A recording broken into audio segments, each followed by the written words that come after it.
தஞ்சாவூர் மாவட்டம் கும்பகோணம் சுற்றுவட்டாரத்தில் பெய்த திடீர் மழையால் மக்கள் மகிழ்ச்சியடைந்துள்ளனர். சில நாட்களாகவே வெயில் வாட்டி வதைத்து வந்த நிலையில் கும்பகோணம், அம்மாசத்திரம், சோழபுரம், செட்டிமண்டபம் உள்ளிட்ட பகுதிகளில் 1 மணி நேரம் பெய்த திடீர் மழையால் வெப்பம் தணிந்து குளிர்ச்சியான சூழல் நிலவியது. இதனால் மக்கள் மகிழ்ச்சியடைந்துள்ளனர்.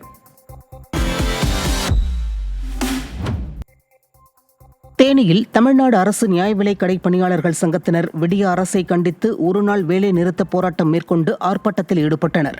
தேனி மாவட்ட ஆட்சியர் அலுவலகம் முன்பாக நடைபெற்ற இந்த போராட்டத்தில் நியாய விலைக் கடையில் தரமான பொருட்களை பொட்டலமாக வழங்க வேண்டும், அத்தியாவசிய பொருட்கள் அனைத்தையும் 100% ஒதுக்க வேண்டும் என்பன உள்ளிட்ட கோரிக்கைகளை வலியுறுத்தி விடிய அரசுக்கு எதிராக முழக்கங்கள் எழுப்பப்பட்டன.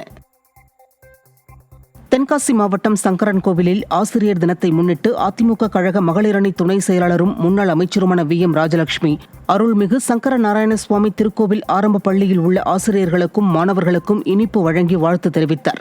இந்த நிகழ்வில் 26வது வார்டு நகர்மன்ற உறுப்பினர் அண்ணாமலை புஷ்பம் உள்ளிட்ட கழக நிர்வாகிகள் பலர் கலந்து கொண்டனர்.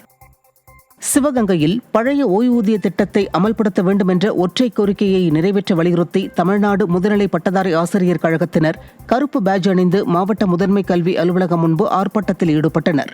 விடியா திமுக அரசு தனது தேர்தல் வாக்குறுதி எண் 309 பழைய பென்ஷன் திட்டம் திரும்ப கொண்டுவரப்படும் என அரசு ஊழியர் மற்றும் ஆசிரியர்களுக்கு நம்பிக்கை விதைத்திருந்தது. ஆனால் 3 ஆண்டு காலமாக அதனை விடிய அரசு காற்றில் பறக்கவிட்டது ஆசிரியர்கள் மத்தியில் ஏமாற்றத்தையும் கோபத்தையும் உண்டாக்கியுள்ளது. இதனால் விடிய அரசுக்கு எதிராக தமிழகத்தில் ஆசிரியர்கள் மேலும் கடுமையான போராட்டங்களை நடத்த முடிவு செய்துள்ளனர்.